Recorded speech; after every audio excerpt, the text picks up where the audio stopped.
എനിക്ക് ഞാൻ ഭയങ്കര കംപ്ലീറ്റ് ആയ പോലത്തെ ഒരു നല്ലൊരു അങ്ങനത്തെ ഒരു ഫീല് ഞാൻ സ്വപ്നം കണ്ട പോലെ നല്ല കല്യാണം, നല്ല പാർട്ട്ണർ, നല്ല ഫാമിലി.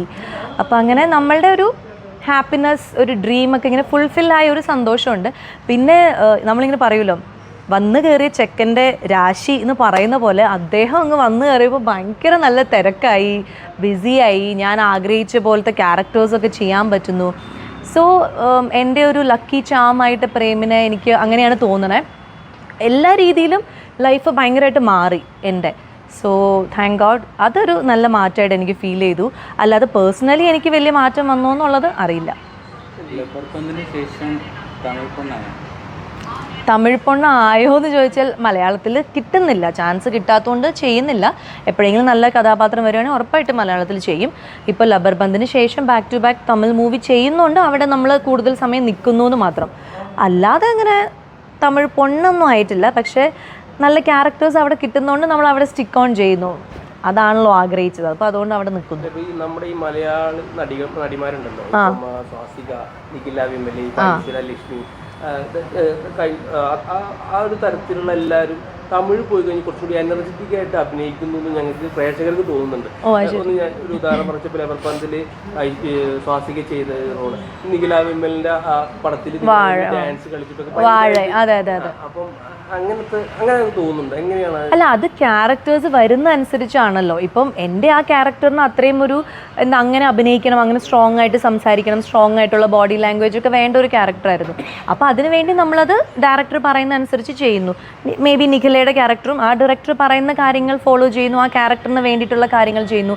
ഐഷു ചെയ്ത പൂങ്കുഴലിയൊക്കെ അങ്ങനെയാണ്. അപ്പോൾ അതാ ഞാൻ പറയണേ, മലയാളത്തിൽ അങ്ങനെ കിട്ടാത്തതുകൊണ്ടാണ്. കിട്ടിക്കഴിഞ്ഞാൽ നമ്മളെല്ലാവരും എവിടെയും അഭിനയിക്കുന്ന ആൾക്കാർ 100% ഇടാൻ തയ്യാറാണ്, നമ്മൾ ഹാർഡ് വർക്ക് ചെയ്യാൻ തയ്യാറാണ്. കിട്ടണമേ എന്നുള്ളൊരു പ്രതീക്ഷ, പ്രാർത്ഥന മാത്രമേ ഉള്ളൂ. ഈ തമിഴിൽ ഇങ്ങനെ തുടരെ ചെയ്യുന്നതുകൊണ്ട് മലയാളത്തിലെ ആൾക്കാർ ഇപ്പോൾ ഡയറക്ടേഴ്സ് അല്ലെങ്കിൽ കാസ്റ്റിംഗ് ഡയറക്ടേഴ്സ് വിചാരിക്കും അവർ തമിഴിലല്ലേ ചെയ്യുന്നത്, അങ്ങനെ എന്തെങ്കിലും? ഇപ്പോൾ തമിഴിൽ ചെയ്യാതിരുന്ന സമയത്തും എന്നെ ആരും വിളിച്ചിട്ടില്ലല്ലോ.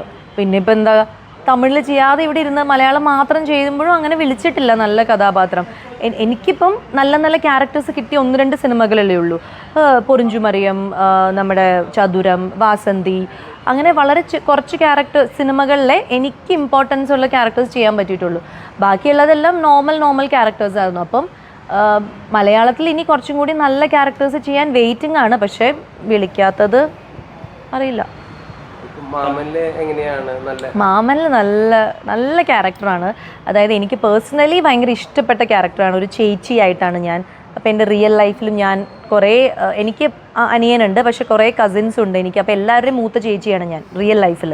അപ്പോൾ ഇവിടെയും ഞാനൊരു വീട്ടിലെ ഒരു ചേച്ചിയായിട്ടാണ്. ഭയങ്കര ലവബിൾ ആയിട്ടുള്ള ചേച്ചിയാണ്, ഭയങ്കര കുശുമ്പി ആയിട്ടുള്ള ചേച്ചിയാണ്, ഭയങ്കര ദേഷ്യം വരുന്ന ചേച്ചിയാണ്, ഭയങ്കര സ്നേഹിക്കുന്ന ചേച്ചിയാണ്, ഭയങ്കരമായിട്ട് സെൻസിറ്റീവായിട്ട് കരയുന്ന ചേച്ചി. അപ്പോൾ എല്ലാ ഇമോഷൻസും ഉള്ളൊരു ചേച്ചിയാണ്. അപ്പോൾ എനിക്ക് ഭയങ്കര ഇഷ്ടപ്പെട്ട ഒരു ക്യാരക്ടറാണ് ഗിരിജ. എൻ്റെ അമ്മയുടെ പേരാണ് ഗിരിജ, ക്യാരക്ടറിൻ്റെ പേര്. ആൻഡ് ജോയിൻറ്റ് ഫാമിലിയുടെ ഒരു കഥ പറയുന്ന സിനിമയാണ്. അപ്പോൾ എനിക്ക് പേഴ്സണലി ജോയിൻറ്റ് ഫാമിലിയിലായതുകൊണ്ട് അതും എനിക്ക് ഭയങ്കര റിലേറ്റബിൾ ആയിരുന്നു. ടോട്ടലി ഒരു മനസ്സിന് ഭയങ്കര ഇഷ്ടപ്പെട്ട് കമ്മിറ്റ് ചെയ്ത സിനിമയാണ്. ആൻഡ് സ്ട്രോങ് ആയിട്ടുള്ള ഒരു ക്യാരക്ടറാണ്, ത്രൂ ഔട്ട് ഉള്ളൊരു ക്യാരക്ടറാണ്. അതുകൊണ്ട് വെയിറ്റിംഗ് ആണ് ഞാൻ മാമന് വേണ്ടിയിട്ട്. തമിഴിലൊക്കെ കൂടുതൽ ആകുമെന്നുള്ള പേടി കൊണ്ടാണ് മലയാളത്തിൽ വരാത്തത്. പേടിയാവൂന്ന് വെച്ചാൽ ആർക്ക് പേടി? അവർക്ക് പേടിയോ? അവരെന്നെ വിളിച്ചു നോക്കൂ, അപ്പം ഞാൻ പറയും റെമ്യൂണറേഷനേ എനിക്കൊരു പ്രശ്നം. ഞാൻ കുറേ നാളായിട്ട് പറഞ്ഞുകൊണ്ടിരിക്കുന്ന കാര്യം, എനിക്ക് റെമ്യൂണറേഷൻ ഒരു പ്രശ്നമല്ല. എനിക്ക് ഇഷ്ടപ്പെടുന്ന ക്യാരക്ടേഴ്സ് ആണെങ്കിൽ ഞാൻ പേയ്മെൻറ്റിൻ്റെ കാര്യത്തിൽ വാശിയൊന്നും പിടിക്കാറില്ല, അന്നും പിടിക്കാറില്ല, ഇനി മുന്നോട്ടും ഞാൻ പിടിക്കാൻ ഉദ്ദേശിക്കുന്നില്ല. എനിക്ക് നല്ലൊരു, ഇപ്പോൾ എന്നെ ഒരു എക്സാമ്പിൾ പറയുകയാണ്, ഇപ്പം എന്നെ നായികയായിട്ട് നല്ലൊരു സിനിമ, നല്ലൊരു കഥയായിട്ട് എന്നെ ആരെങ്കിലും അപ്രോച്ച് ചെയ്യുകയാണെങ്കിൽ ഉറപ്പായിട്ടും വിത്തൗട്ട് പേയ്മെൻറ്റ് അഭിനയിക്കാൻ ഞാൻ തയ്യാറാണ്. അത് ഞാൻ ഇപ്പോഴല്ല, ഇതിനു മുമ്പും പല ഇൻ്റർവ്യൂവിലും പറഞ്ഞിട്ടുണ്ട്. പക്ഷേ എനിക്ക് ഇഷ്ടപ്പെടുന്ന, എനിക്ക് പെർഫോം ചെയ്യാൻ എൻ്റെ സോളിനെ ഹാപ്പി ആക്കുന്ന ഒരു ക്യാരക്ടറാണെങ്കിൽ ഉറപ്പായിട്ടും പേയ്മെൻറ്റിൻ്റെ ആവശ്യം എനിക്കില്ല. ഞാൻ അങ്ങനെ പേയ്മെൻറ്റിന് മാത്രം വെച്ചിട്ട് സിനിമ ചെയ്യാൻ ആഗ്രഹിക്കുന്നതല്ല.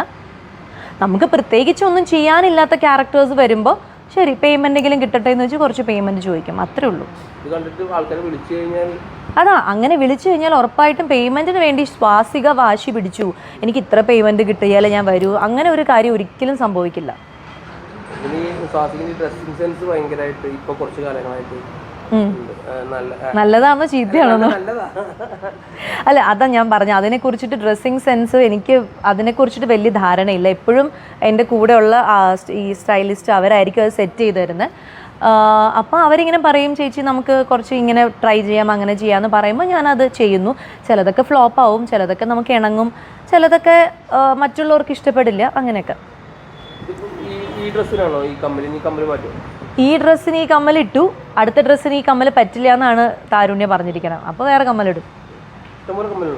എൻ്റെ അല്ല ഇതൊന്നും, എല്ലാം താരു എടുത്തോണ്ട് വരും, എല്ലാം കഴിഞ്ഞു താരു തന്നെ കൊണ്ടുപോകും.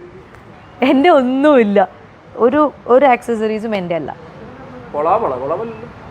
കൊളാബാണ്, കാരണം നമുക്ക് ഇങ്ങനത്തെ ഷൂട്ട്സിനൊക്കെ വരുമ്പം അങ്ങനെ കൊളാബായിട്ട് അവർ തരും, കോസ്റ്റ്യൂമും ആക്സസറീസും ഒക്കെ തരും, നമ്മൾ യൂസ് ചെയ്ത് കഴിഞ്ഞിട്ട് നമ്മൾ കൊടുക്കും. കാരണം റിയൽ ലൈഫിൽ ഞാൻ ഇതൊന്നും ഉപയോഗിക്കില്ല, പിന്നെ വെറുതെ നമ്മളിത് വാങ്ങിച്ചു വെച്ചിട്ട് കാര്യമില്ലല്ലോ.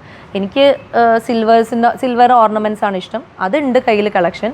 ഇങ്ങനത്തെ ഒന്നും എൻ്റെ കയ്യിലില്ല, കാരണം ഞാൻ ഉപയോഗിക്കാത്തതുകൊണ്ട്. ഇതിപ്പം ഈ സെലിബ്രിറ്റി കല്യാണം എന്നൊക്കെ പറയുമ്പോഴേ, ഈ സ്വാസികിന്റെ കല്യാണ ശേഷമാണ് കല്യാണ ദിവസങ്ങൾ, ആഘോഷ ദിവസങ്ങളുടെ എണ്ണം കൂടിയാണ്. ഓ ആണോ? അല്ല, അതിന് മുമ്പ് ഉണ്ടായിരുന്നില്ല. ഗുലാബി, ജിലാബി, ജിലേബി എന്നൊക്കെ പറഞ്ഞ കുറെ.